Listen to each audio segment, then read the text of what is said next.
What's up, family? What's up, family? What's up going? I'm gonna say what's up going on. What's going on, everybody? What's up, family? If you're new to the show, this is an opportunity for us to engage in healthy conversations where everybody brings something to the table. Today's going to be an amazing day where we're going to be talking about our thoughts on Wakanda Forever. So to reserve time, and you see, we got a lot of people in the square, so I'm super excited. Cordell is excited because he's been hollering the whole time from his corner. So Wow. what we're going to do is quickly go around, give everybody an opportunity to introduce themselves, and we're going to get right into the discussion. Y'all ready, guys? Ricky, I'm going to start with you since I see you at the top, and then we can go to Muda. Hey, it's Ricky the Muda. Beard. I am here. Don't embarrass me. As always, I'm here. This is not my first time on the show, so it's good to be back. Muda. Hi guys, I'm Muda. My first time on the show. Terrence. What's happening, everybody? This is Terrence P. This is not my first time on the show. I'm ready to get into this topic. Yep. Go ahead, Kelly and Wayne. Hey, I am Kelly Wilhelm. This is my first time on the show. Looking forward to the discussion. Wayne Wilhelm, also first time, and looking forward also to the discussion. I'm Kenya Thompson. It is not my first time, and I'm very much looking forward to the conversation. What's going on? I'm Al the Great, your neighborhood counterculturalist. This is not my first time, and what's up, family? Awesome. Now, guys, one thing that y'all don't know is Muda actually was one of the photographers and videographers that helped us do the opening scene. She just started her business, and she partnered with some of the other sponsors to help us with the opening video. So thank you, Muda. Yes, you're welcome. So, guys, it was so much that I wanted to discuss after seeing Wakanda Forever. And we have this little male private group where we have conversations about different things, and we were like, yo, we need to just have a full conversation. So we did a post and said, hey, who all seen Wakanda Forever? And they were like, y'all want to be on the show? So that's how all of us really got here, is by having that conversation and really just wanting to get into it. And there's so many different angles. And so we're going to jump right into the first one. Y'all ready? Ready. Yes.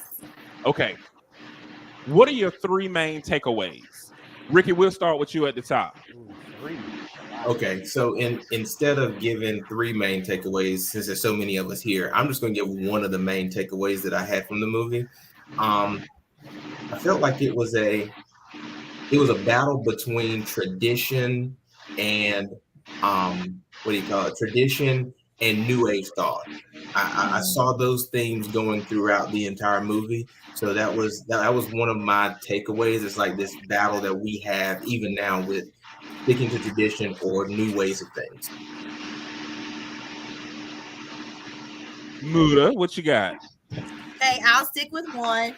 My main takeaway was kind of the devil and the angel on your shoulder. So do you get revenge or do you rise above it and try to be a better person? Gotcha. What you got, Terrence? I guess my main takeaway was grief affects everybody differently. That was very high in the movie, and that was my main takeaway. Grief. I mean, it was so many different levels of grief throughout the whole movie. So my main takeaway was grief affects everybody differently.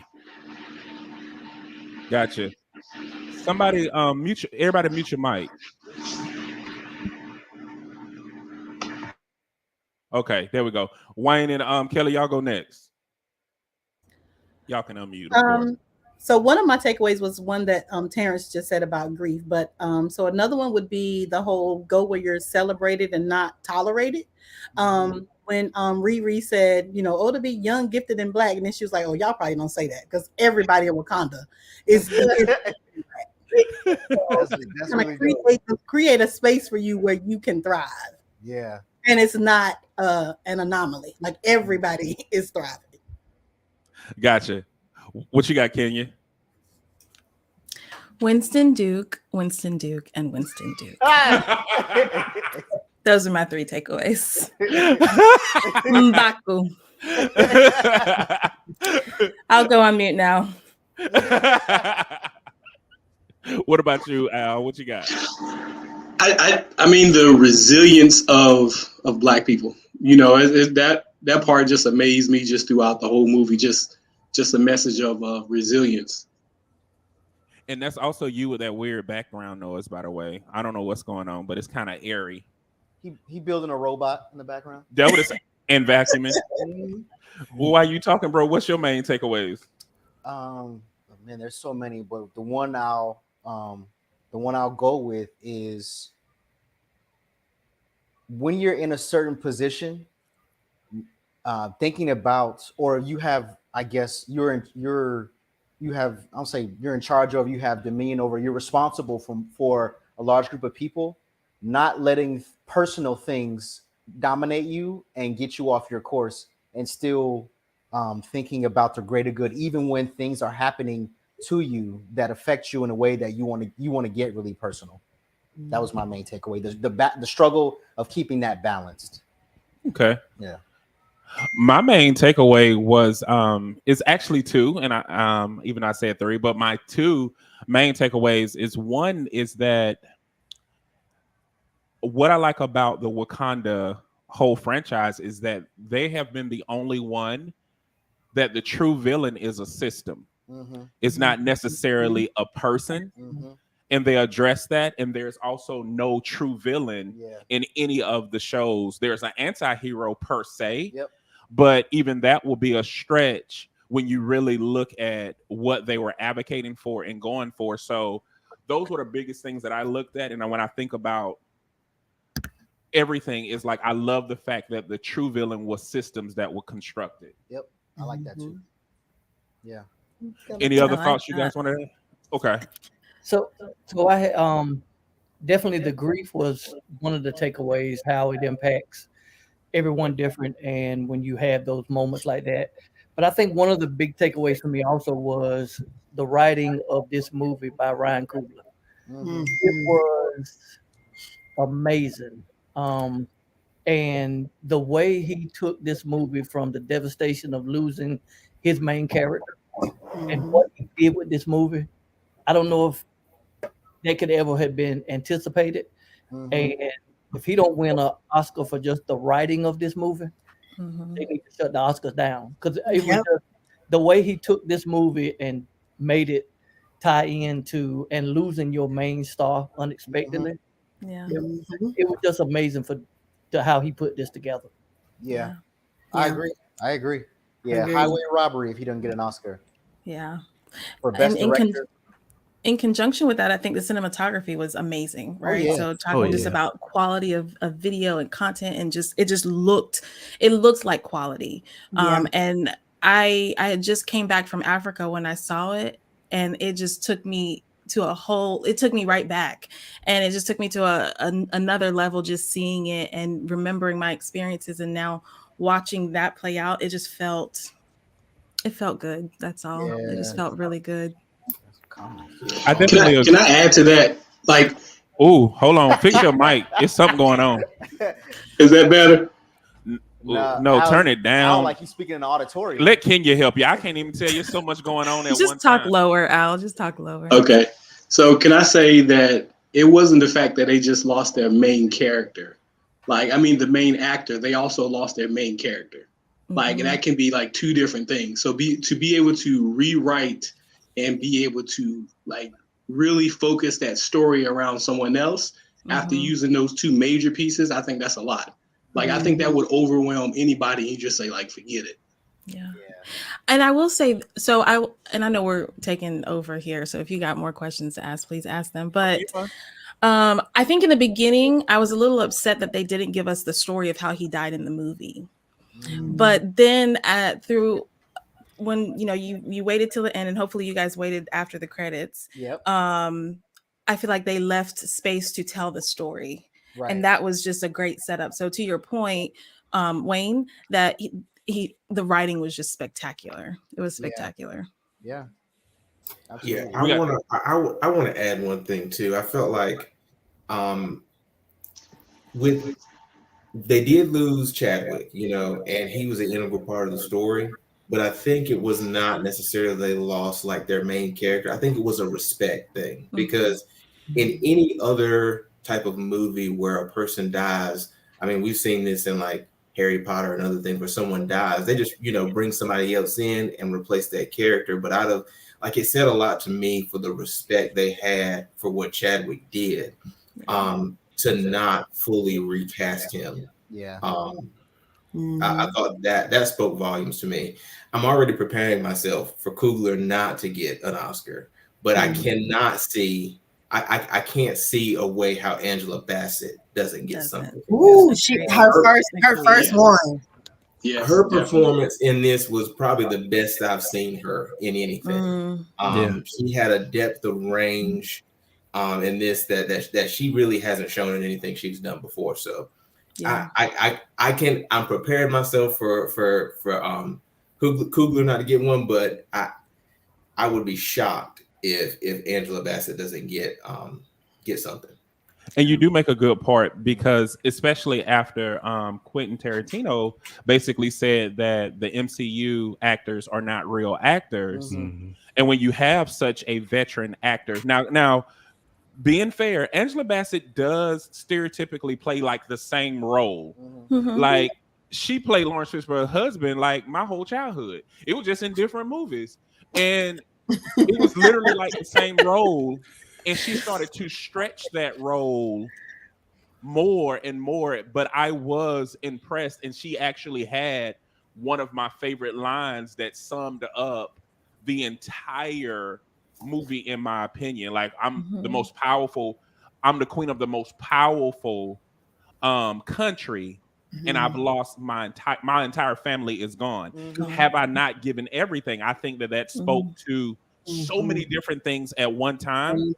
But look, I got to put a pause in it. We got Chad. He said he haven't seen it yet, but he can't wait to watch it. Yeah, you gotta get off of here, man. Right. Because we gonna tell it all. Tell all the business. Bruce Leroy said he here for it, and he said, go ahead and shut him down, because it ain't happening. Yeah, that movie could make $500 billion, and Coogler still probably wouldn't win anything. Right. So let's get into the next one. Do you feel there was a lack of male representation? We going round robin, or I'm gonna start at the bottom. Let's start with Al this time. You read my mind, bro, because I was gonna say the same thing. So I read a lot of comments online, and I love the dialogue around like these comic book movies and stuff. And I've heard this a lot. A lot of people say this. I don't think so. I think the story was through the eyes of Shuri. I think how some of like the other male characters were portrayed. I don't think they were. I've also heard people like M'Baku, like they felt like that he was he's played in a weak way. I mean, Shuri was the queen, so he was supposed to listen to the queen at that time. I don't think so. I think it was just the movie was just different. It was through the eyes of Shuri. Yeah. Okay, Kenya. Yeah, no, I agree. I think why people were saying that, because we've just been on this binge of women taking over, right? When we talk about the movie industry, we talk about leadership, and it's just been this female movement. But I think it was well done. What else did we expect? He led women, right? When we look at Chadwick Boseman's role, everyone who supported him were women. So if he's not there any longer, by default, it was women. But I loved how Winston Duke's role, he never lost dominance, but he was always supportive. And that was refreshing to me. Like, it was nice to see that he didn't have to be submissive to be, and he was still strong, but yet he wasn't dominant. And I don't think so. Wayne and Kelly. So my short answer is no. But of course, I'm not a Marvel fan, so I don't know where their characters missing. I don't know. So if there was some part of the comic strip that people were expecting to see and they were not there, then I can see that. But going from what I know, full stop disclosure, I know nothing about comics and Marvel. I just went to, be immersed in the blackness of the movie. And so my short answer is no. Wayne? I don't and I've heard those comments too. And really, I don't know if there was that much more women representation in this one than there was the first one. I mean, his whole warrior team were women the first time. So other than Ramonda becoming queen because that was his mother, and Shuri, I mean, she was still active the last time. So, I mean, when I hear those comments, it's almost like people are saying, the women came and took over the whole movie. Right. I think it was I don't think it was a lack of that. I think it was just a continuation of that culture and how they presented it from the first one.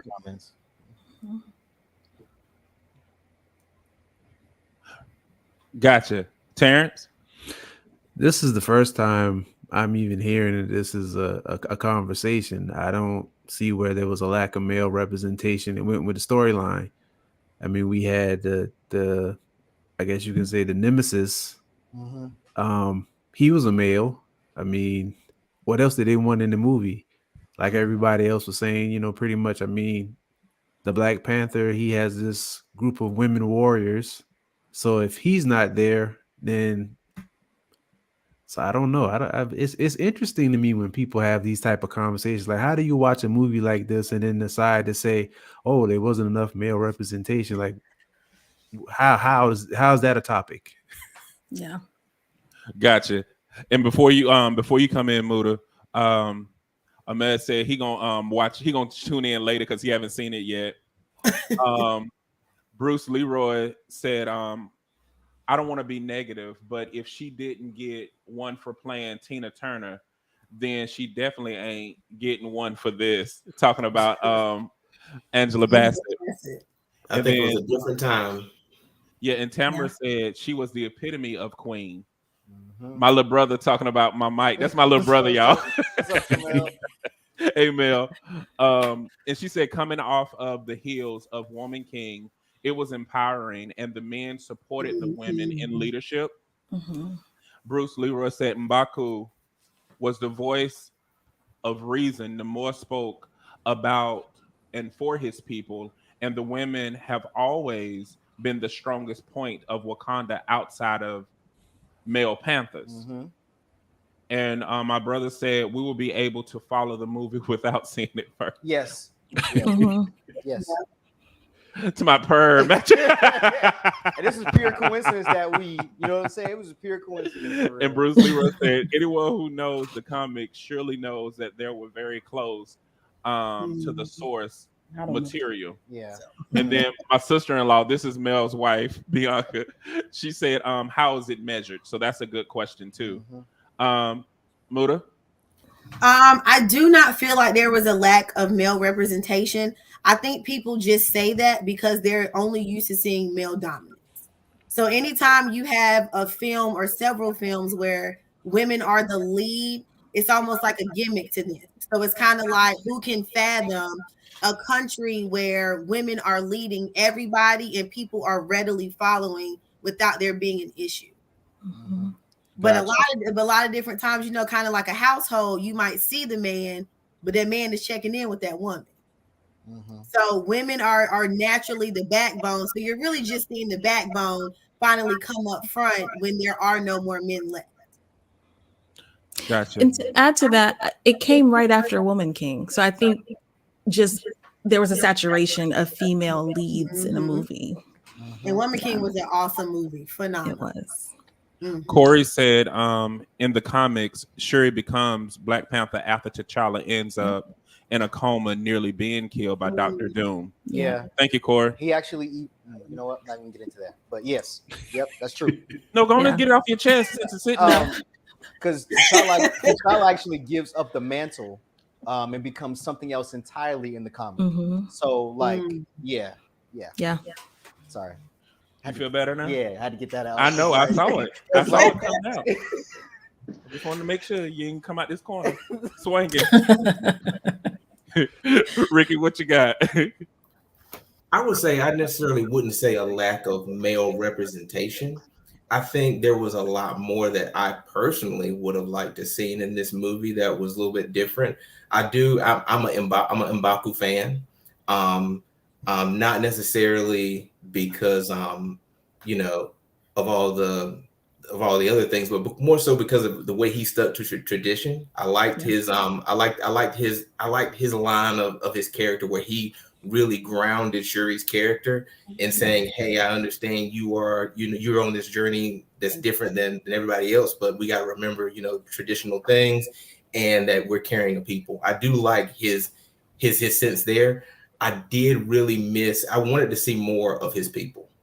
And I was hoping that this time we would see more of his tribe. Yeah. Because if you think about it, if you go back to the first movie, his tribe was the only really the reason that the Black Panther survived in the first place. They highlighted that. They also were there in the fight. And in all of them, from Black Panther 1 through Infinity Wars, M'Baku and his tribe were holding it down while T'Challa was gone, because T'Challa had got gone with Snap, and M'Baku was the only one there. So M'Baku held it down for like a minute on his own. I wanted to see more of them in this movie, so I wouldn't necessarily say it was a lack of male representation, but they didn't give me a portion that I really wanted to see, and I felt like that was a little bit limiting. Yeah. I think one of the things that also happened off camera, like when you talked about the snap, okay, I know we had this movie, but who knows that Queen Lamonda and Shuri weren't in charge while the Black Panther was gone during the snap, because he was gone for 5 years. And I think a lot of this is a lot of what we see, and people are having a problem with, like they're saying not enough male representation. It is it's a course correction. We had decades and decades of not having female leads and kind of all these other things. Like all it is a course correction, and you just gotta deal with it. You got to deal with it for a little bit because it's a course correction. So it's going to be more in your face because we're not used to it. For the people who do feel like it's like not enough male representation. Well, I want to push back a little bit on course correction, because I think we have a tendency in this country to swing the pendulum too far in a direction. I think we can celebrate both things without fully diminishing one thing. And I think we have a tendency sometimes to elevate one thing at the expense of another. And I would hope that that's not what we're seeing happening, such as like in these Marvel films, where it's like, okay, there's a way you can celebrate women and the power of women without demeaning or cutting out all men. There's a way you can do that. And I hope that people are smart in the way that they do it, and they don't just do it sloppily like that. But I would actually say, Ricky, I'm glad you did that. And I feel like at first when I was watching Black Panther, I'm not going to lie, up until Shuri became the Black Panther and she came and met with M'Baku, up until that point, I was like, okay, I can see why people were saying it was a saturation of women. But how she yielded to his wisdom and his authority, it did something different for me, because it also changed my perspective when she had the encounter with Killmonger. I love how they put in this place that there can be a balance of power, but it also showed that she reverenced those who had experience. Yeah. Because even going back towards the end, it was M'Baku words and Killmonger words that stopped her from really killing him and thinking strategically. Yeah. And I think that that's what a lot of times in the Black community, specifically, we sometimes miss with the hyper masculinity, is that you can be present, but also silent in a lot of instances where you don't have to do a rah-rah. Your presence alone can influence a greater change. And that resonated with me differently. And I was like, oh, Then I went back and said, oh, I felt Chadwick throughout the entire movie. Even though he was nowhere near the movie in this instance, but the male presence, his influence was still there, which tied right back into Queen Ramonda's opening statement. You think we failed or you think we're weak? Don't excuse us for being weak just because the Black Panther is dead. You know what I mean? So a lot of times people put the pedestal on the person versus the position of what we are. And we are a people that can influence change whether one person is down or not. And so that's why I felt like they did a great job of showing how masculine and feminine energy can coexist without trumping somebody or making someone feel less than. I'm sorry, I went on a soapbox because that's good. That's good. When she fell out the ceiling, I was like, what's she about to do? But then she was like, I need to talk to you. That really resonated with me because she didn't have to. Yeah.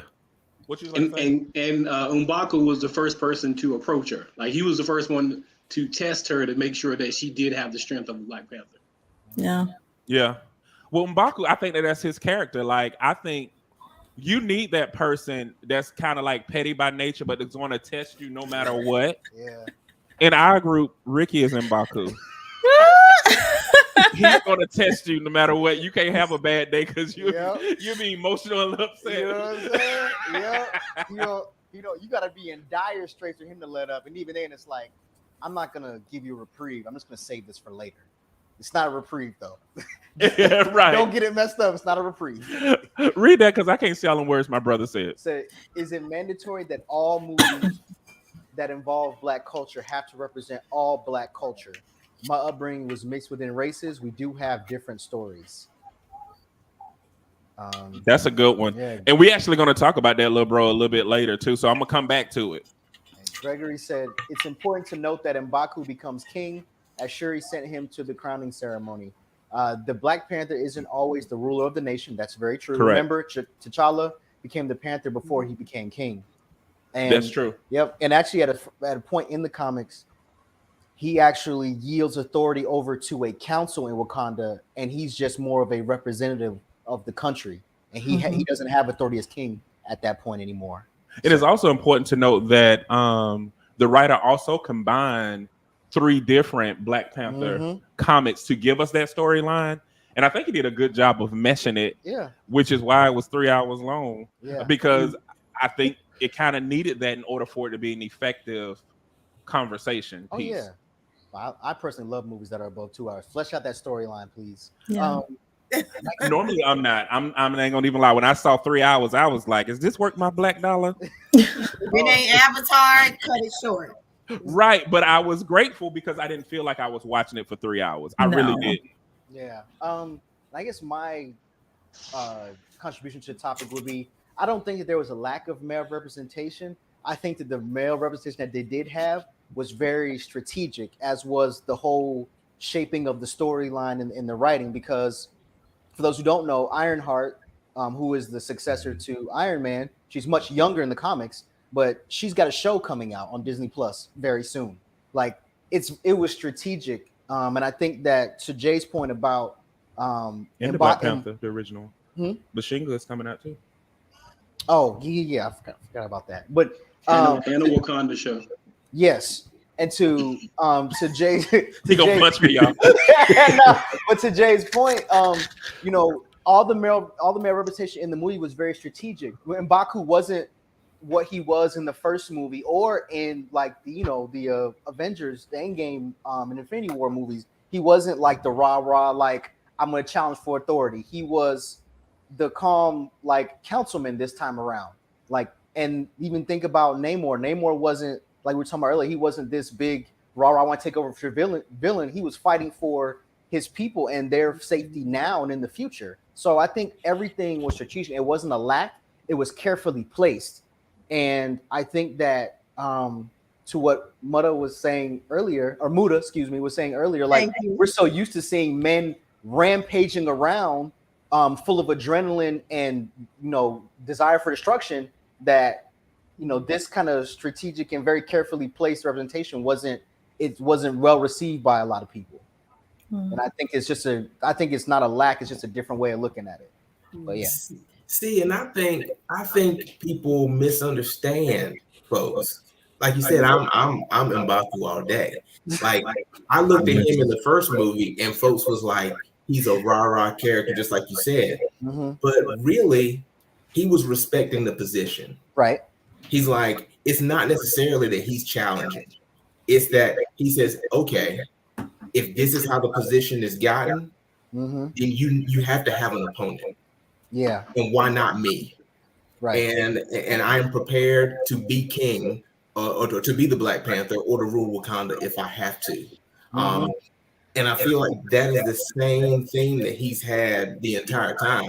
Now, it may be shown different ways, but it's the same thing. And I think that it's easy for people to kind of look at someone's action and go a different route with really a person's motive.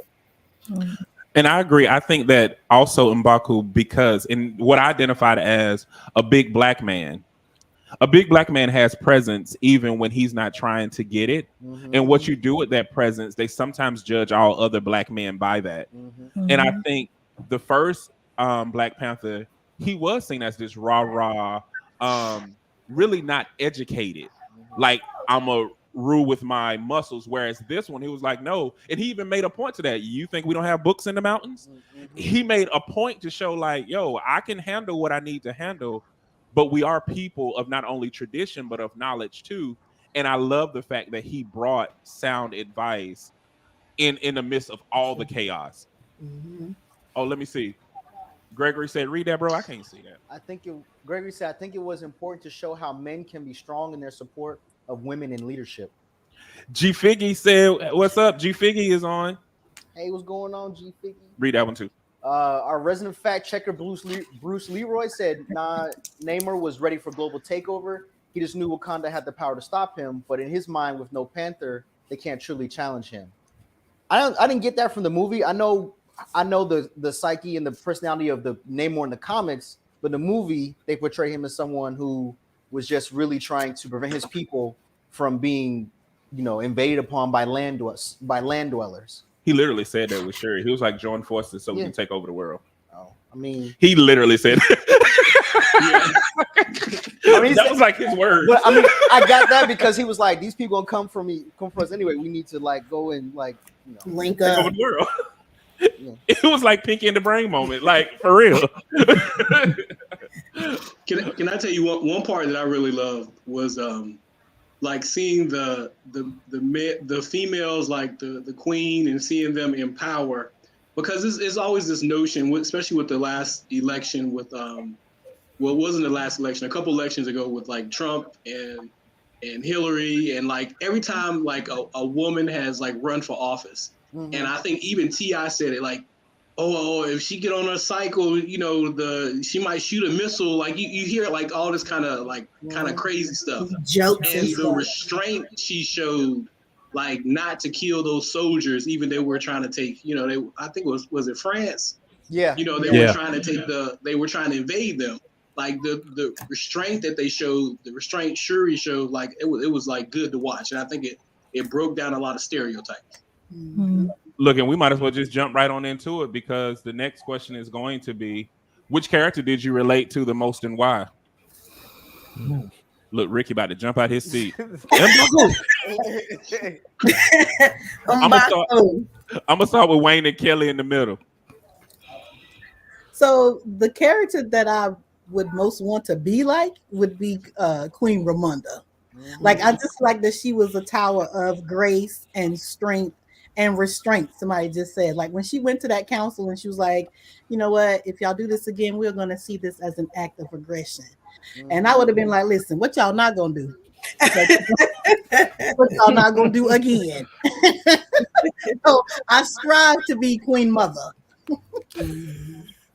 Wayne, who? And you better not say Ross. I thought you were gonna make me be him. I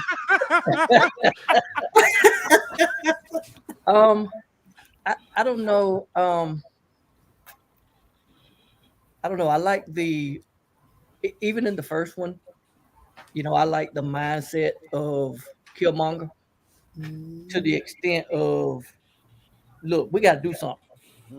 And we just can't sit back any longer and, you know, not utilize what we have. So even Namor a little bit, you know, willing to, knowing what he had to do and what was taking place. I guess maybe more of his attitude a little bit more than, you know, than the character itself. And you know, was not willing to back down and to go up against Wakanda. And even when they decided they weren't going to do, I mean, when he came and said, you know, y'all keep messing with me, I'll come wash Wakanda off the map. You know, he was not playing. he was willing to do whatever he had to do to save his nation, his country. So I just think that mentality of, you know, do or die, whatever it takes. Yeah. Kenya, what you got? So I think I've always liked Nakia's character, and even more so in this movie because she went to Haiti, and most of you know that's my country. That's where my family is from. So to have had that thrown into the movie was actually very it's a prideful moment for me because it felt like it was one of the very few times that Haiti was depicted in a positive light.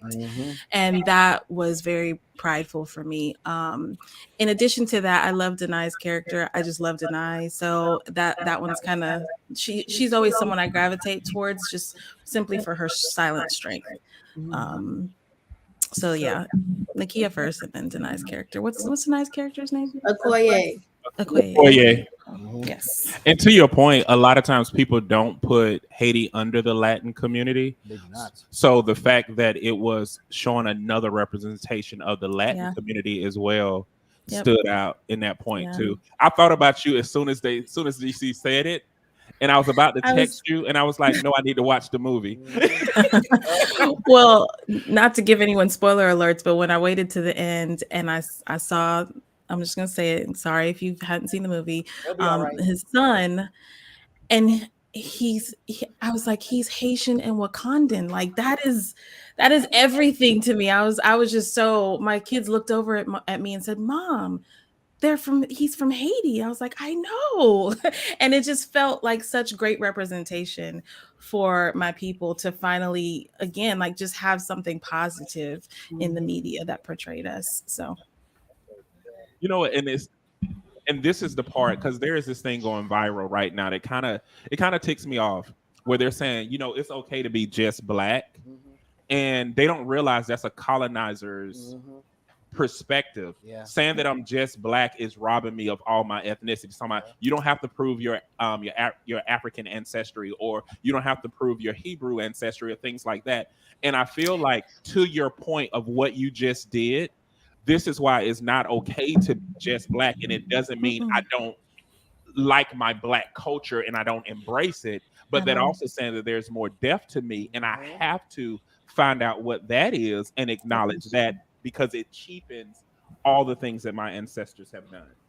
So I told you I just came from Africa, and when you're there, they ask you, where are you from? Not from the United States, but like, where are you from in Africa? They ask you, who are you? Like, do you know who you are? And I know growing up, I always felt led, and you know, I was born in America, so I'm African American, but I always felt led to cross out African American and put Haitian American, because that's who I am. And it always felt like I was trying to be stripped of that, because, you know, again, taking that trip made me realize they don't want you to see what's over there. They don't want you to know what you're connected to for real, because when you do, you realize your value and your worth. So yeah, I encourage everyone of Black and brown descent to find out where you come from, find out who your people are, because there's a sense of pride, a sense of belonging and understanding who you are when you find that out, that no one can take away from you. So I actually think about when people say, well, I say it, I'm just black, and I'll tell you why in a minute. But I think about that totally different, because I think so often people want to be anything other but black. And I think saying that you're black is accounting for like where you're from versus like Kenya said, if I said I'm an African American, like that's different. Black is a larger category, and I've told people that black is enough because I've had people approach me like, what do you mix with, man? What do you mix with? Because they they see my hair or whatever. I'm like black is enough. Like I ain't got to be mixed with white or Hispanic or I got a lot of stuff going on like everybody else, but like black is enough because everybody wants to be everything other than black. Black. Well, I think because from a historical standpoint, we didn't get that opportunity to explore everything else. And black was just given to us, and everything that we all was taken away. And so now, because this is why I like Wakanda, because it talks about systems. Sometimes we are so indoctrinated in a system, we don't see the other side of that system too. They always talk about, it's like even when they talk about racism, they always go to the extreme. Ooh, slavery was bad, and this, and that, which is true. But a lot of people don't talk about systemic racism the way that it is carried out in everyday life. Every day. Simple things like don't get too dark, don't stay in the sun too long. That comes from racism. The fact that some people have an adverse to the question of where are you from, that comes from colorism, which is the son of racism. So a lot of people are shutting down where they actually are for and robbing them. Like me, I did my ancestry, and I did it on 3 different ones for those who need to know. And it had showed that my mom's side traced back to the biblical Hebrews. It ain't a hoax. It ain't any of that. So if I say I have Hebrew ancestry, I'm not saying it because I want to be. I'm saying it because I am, and I embrace that just like I embrace all the other areas of blackness. But blackness was a culture that was created because we was robbed of knowing exactly where our ethnicity was from. And I think sometimes we forget that in America, like it was pushed on us. Most whites don't say that. They'll say, I got Scottish, I got English. What you got in you, Wayne? Why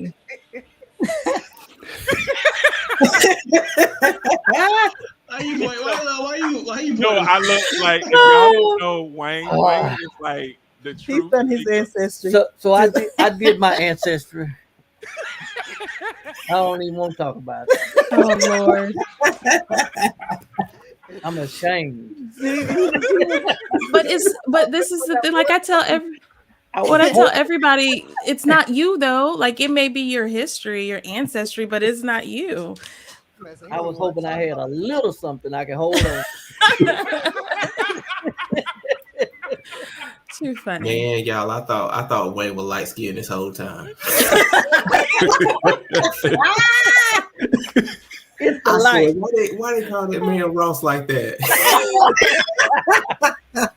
First time on the show, he being rude, ain't he? Look, and Kelly got the white name.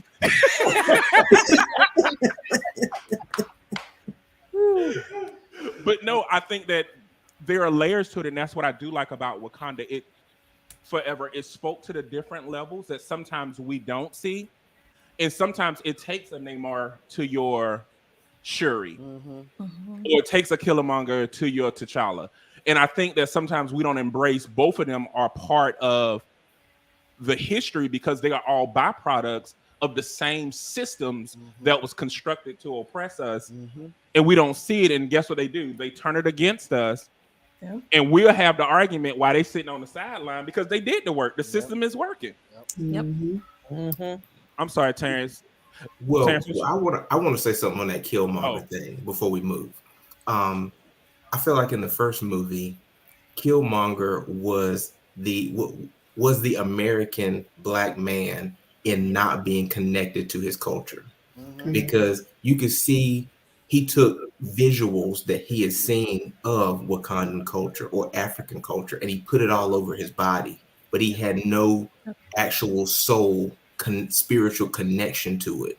And I, like many people, when he finally took that the flower and he drank it and he was going to go to the ancestral plane, I was like, yo, this is going to be so great. He's going to get over there, he's going to meet the ancestors, and they're going to talk brother down a little bit.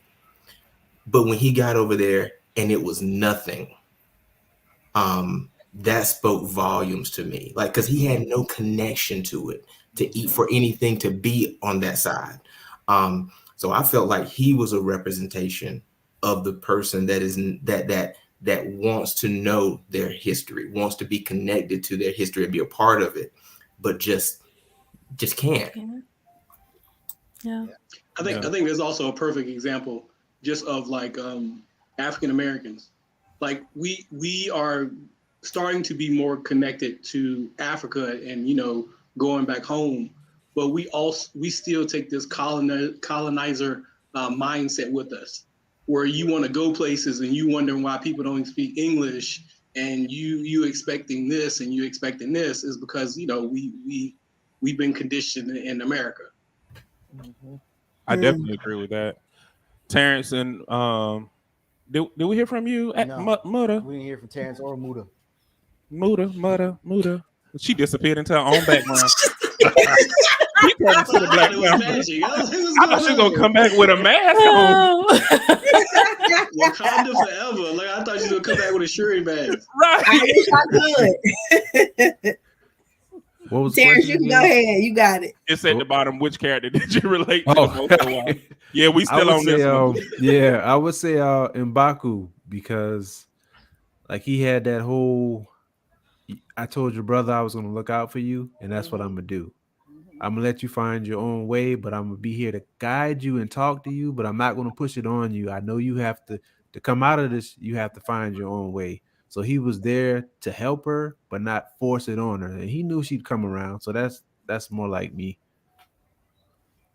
Look, Black Panther up there at the top. Muda, what you got? So I think I'm most related to definitely Okoye. I'm definitely like a ride or die for my people kind of girl. Like, you come after my country, after my people, it's whatever. You can get whichever meat that you think you need.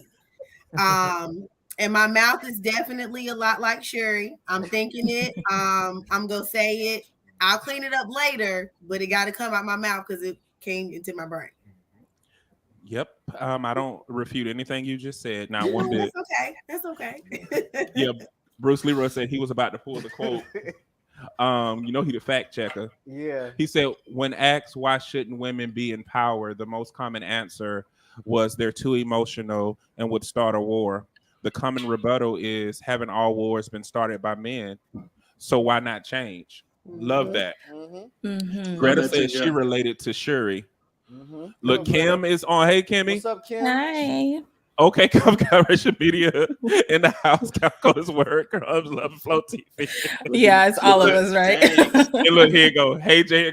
Hey. Perfect.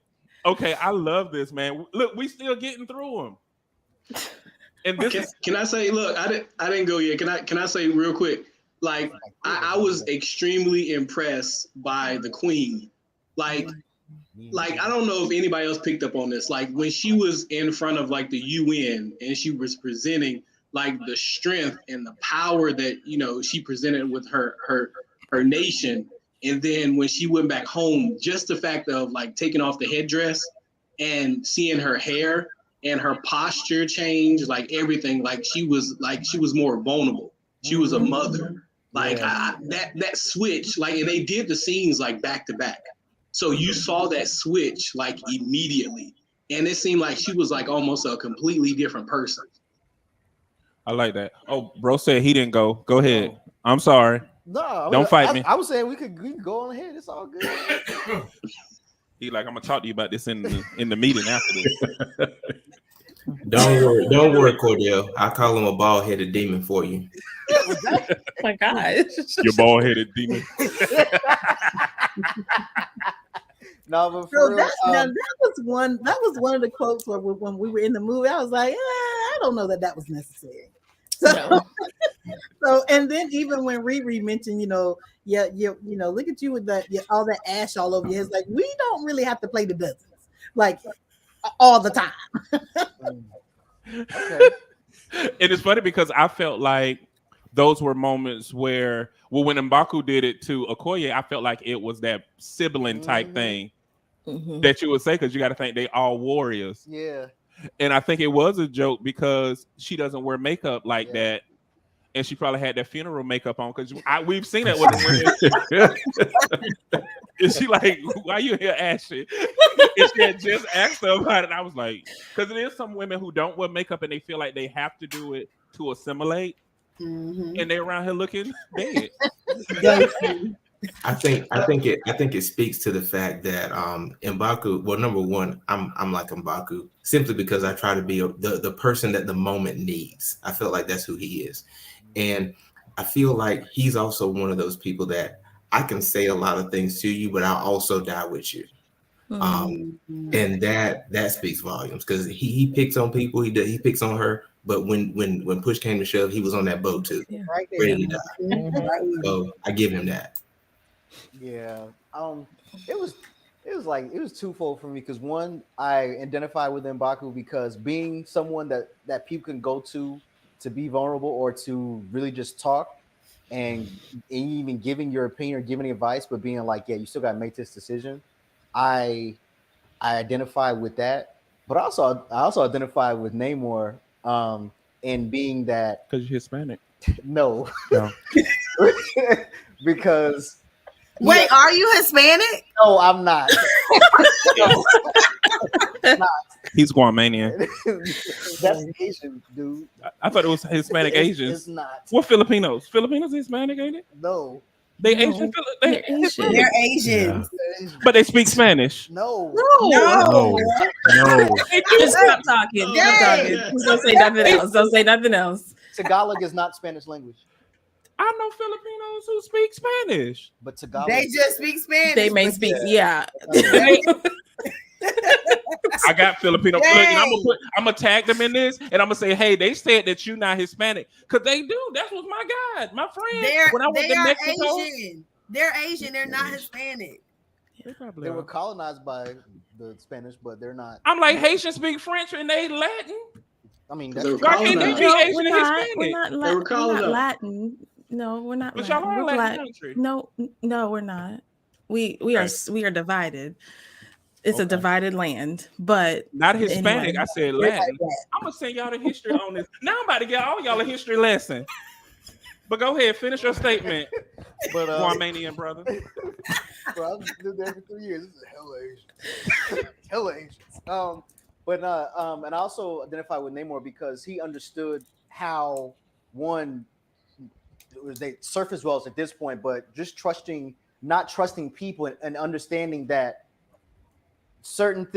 when certain things happen, it is the start of other things. And those things can be bad if you don't take action quickly and initially. And also that especially when you're a ruler or you're responsible for a large group of people, sometimes certain decisions, while they look grim or they look, kind of ugly, they have to be made because the safety of a lot of people is at stake.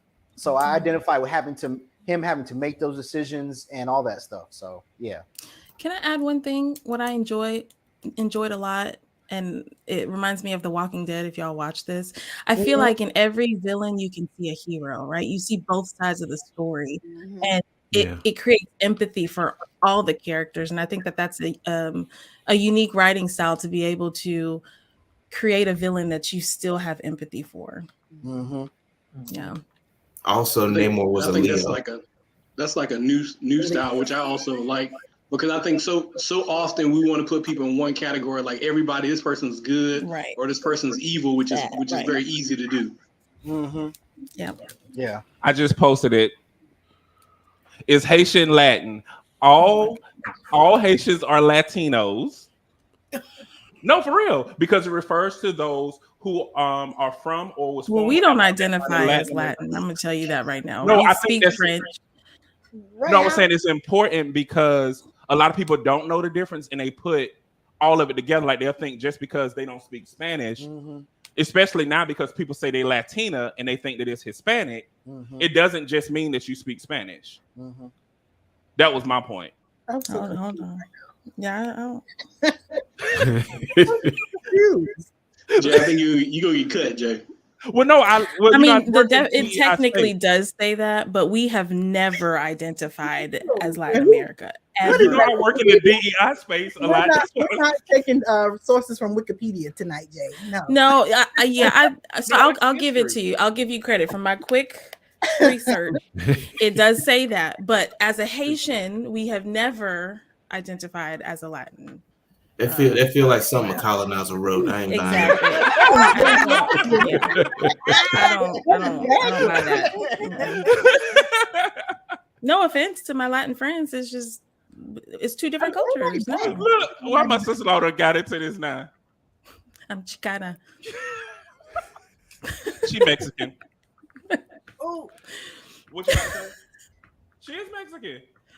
Is she? Are you sure? Yeah, no, she's really Mexican. Okay. We don't know. I'm like, but is she for real? Is she really? Listen, I live in these spaces, so I do research before I say something. Okay. And I'm gonna do Respect. my other fact check about Filipinos. yes. Pull up a map when you looking up the Philippines. Use a map. I think the problem is the Spaniards, like where the Spaniards colonized. Because I the think same that's thing the happens issue. in the Americas because they acknowledge the French Creole, but they don't acknowledge the African Creole, and both of them speak Creole. They just have different source lines, and so when people think of Creole, they only think of French. They don't think about the African Creole. They actually call that AAVE, which is wrong, or they'll call it Geechee Gullah, which is wrong. It's African Creole, which is the actual language. And it's not that their country, it's not that they're mimicking somebody from the Caribbean. It's actually those things, and that's how we bridge the gap by giving things its origin, which kind of goes back to why when people say it's okay to just be Black, what's happening is people don't know that these are real languages that people are speaking that really does have a source, and we need to acknowledge those. Yeah. Real quick though, Philippines is a country in the Southeast Asian continent. No, I know that. I said what they speak. I know where They it is. speak I was saying, what they speak. 0.5. Yeah, I was asking what they speak. 0.5% of Filipinos speak Spanish. What the other 0.5. What the 95% speak? Tagalog. That's their national. That's their Huh? yeah. Tagalog. Yeah. Tagalog Okay. is their national language. Thank you, my fact checkers. But But look, they don't know his folks. thank you for yielding. Hey, chill, Muda. Chill.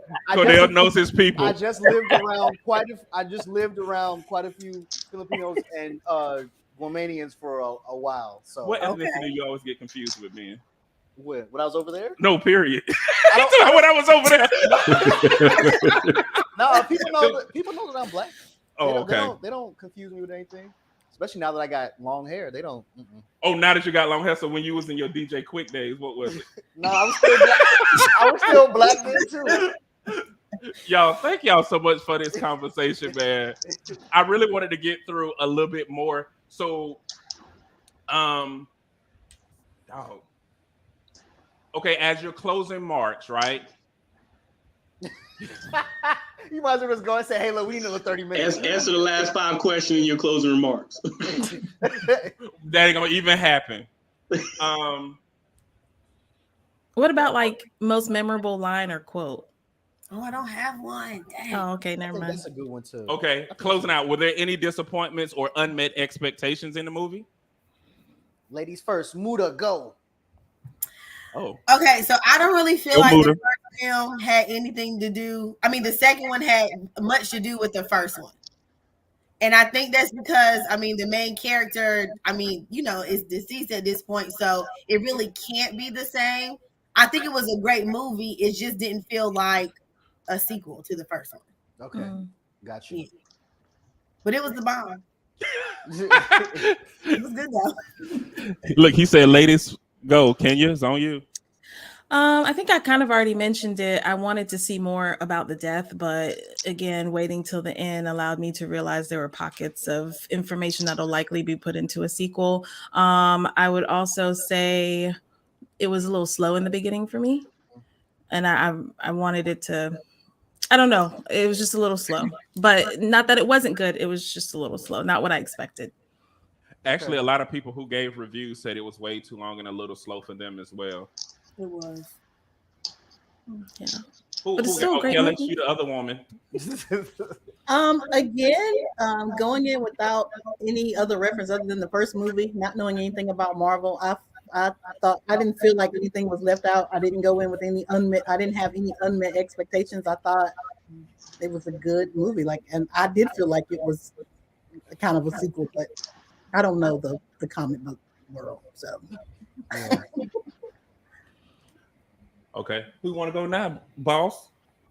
Let's go with Terrence.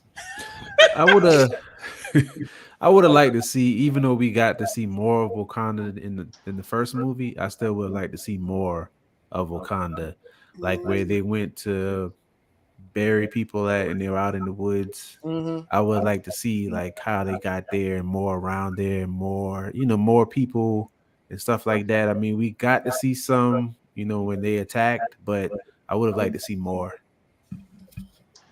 Okay. I'm Al. with him. Like I would agree, and I'm hoping to see that in the Wakanda like series, like that they really flush out like Wakanda. Like they showed, even in this movie, they showed like the emergency like services. Like I thought that was great. Like I want to see more of that. Like what does the police force look like? What is the government? How's the government built? Like I want to see more of that fleshed out. And I want them to build a Wakanda, theme park. Like I think that would make like that would just give people all the money. Dope. Yeah. Oh shoot! I just get the lip tattoo then. I guess What for entry? The Wakanda, so I'm Wakandan. For real, Wayne. Yep. I'm glad you said that. Definitely not disappointed. Kind of the same as Kelly.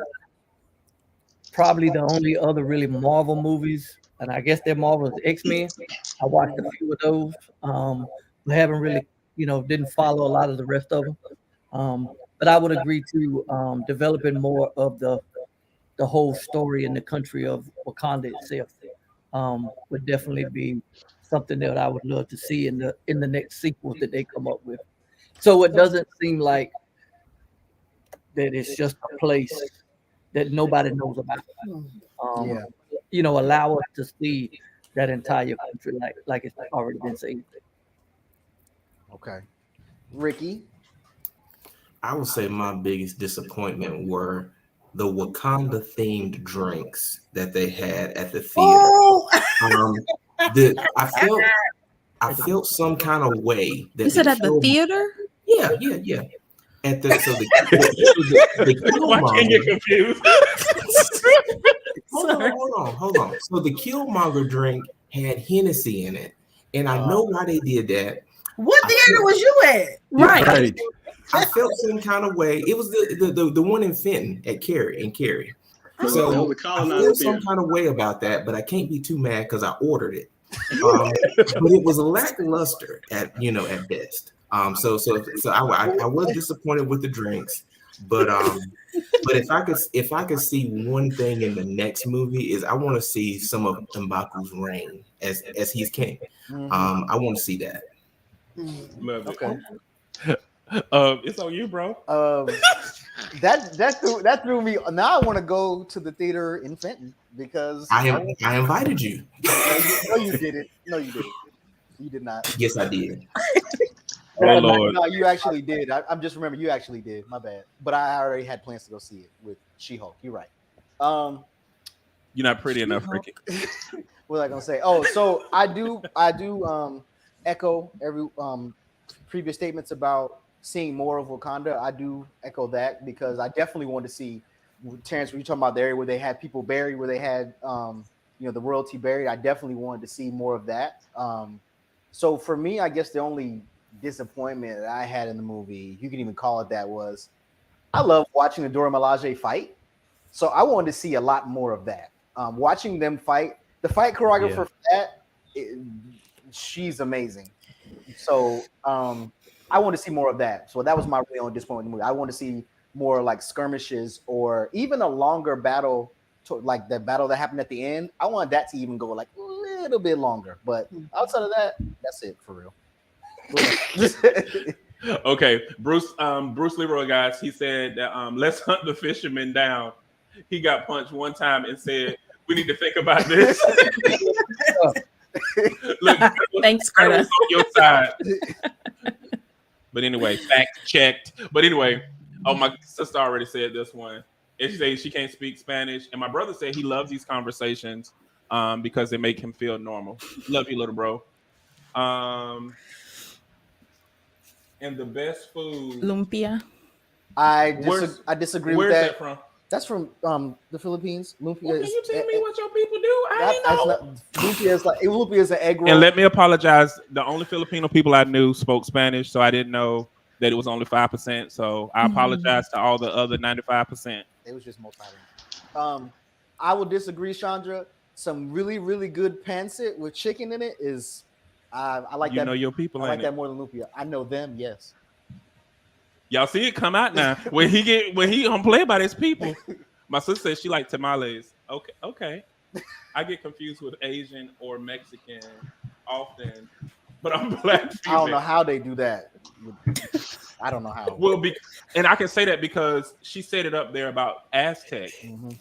I hate how history makes it seem like Aztec and Mayans are also not the same people that were in Mexico. Yeah. And so they try to separate them because of racism, but we'll talk about that another time. Yeah. With Haiti. My unmet expectation was, because I didn't fit to get on that soapbox, was that I wish that I wanted to see Queen Ramonda fight. Yes. I felt like she should at least gave me at least a Freya level, like in Thor, like I at least saw what she could do. Can we get a flashback before she killed? Something. I thought she was gonna get one good hit at Namor or something. I don't fight. I don't do that. But the way she came in the beginning, I thought, I just felt like she deserved a fight scene. Yeah. And my unmet expectation was actually the maturity of Shuri. Mm-hmm. Like I was trying to figure out how they were going to get her to a point to lead. Mm-hmm. Because she was very immature in the first one. Yeah. And I was really impressed with her progression. And I wasn't expecting that at all. But they really did a great job at maturing her in that role. And one of the things that I didn't expect the most is how a movie like this can bring people together like you guys. Yep. So I am grateful for this opportunity to just connect with you because a lot of you are my favorite people. A lot of you are my favorite people, but I do want people to know like these people are actually game changers as well. Like Terrence is not only a blogger. Terrence used to model too, right? No. Terrence used to model. I'm gonna pull out the pictures and I'm gonna talking about the. Look, here you go now. You always got jokes about those photos, man. Hey, you walked it back and you said you got proof. Right. Those were content photos. That's it. It's content photos. Terrence is an amazing poet, guys, and he has a blog, Brown Sugar Cafe.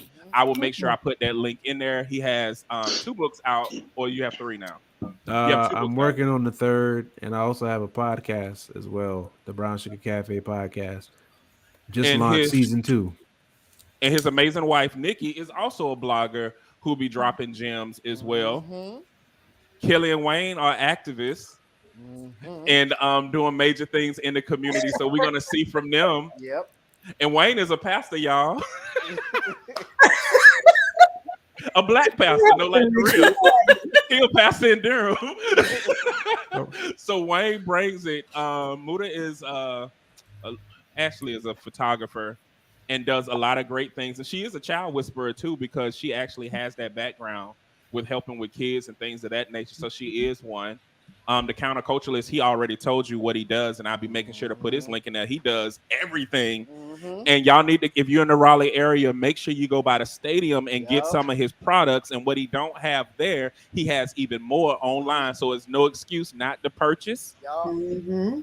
Kenya, I look at her as just like a communication connoisseur because she does it all in broadcasting to me, and she will check my mic, and she told me she ain't like my camera, but I'm getting there.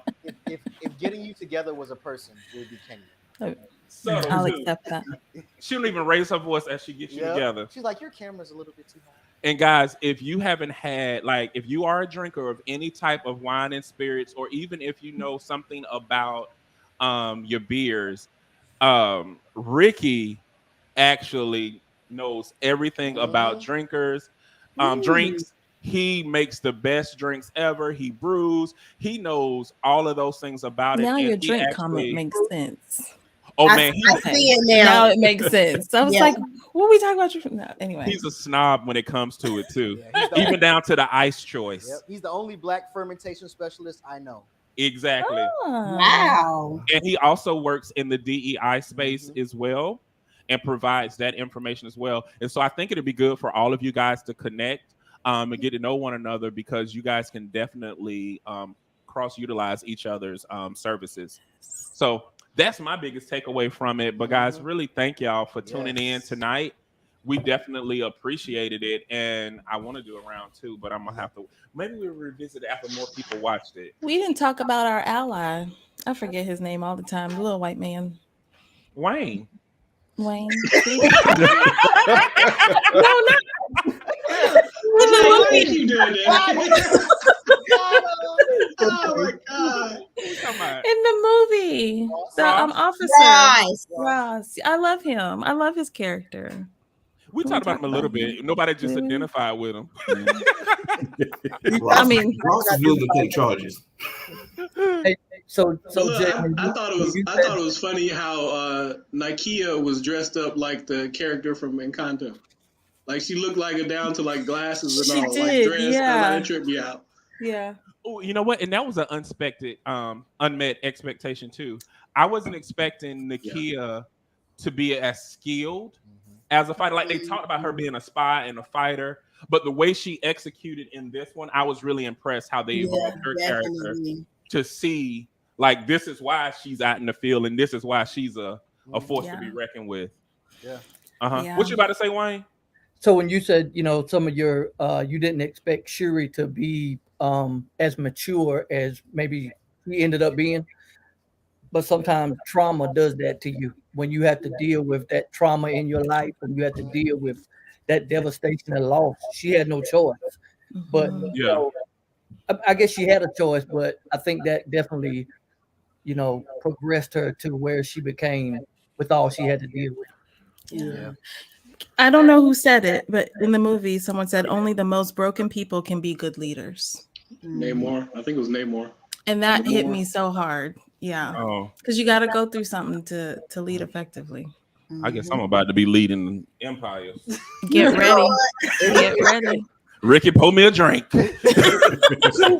Two, please. I want one too. We about to change the world. But thank y'all guys, and we're out.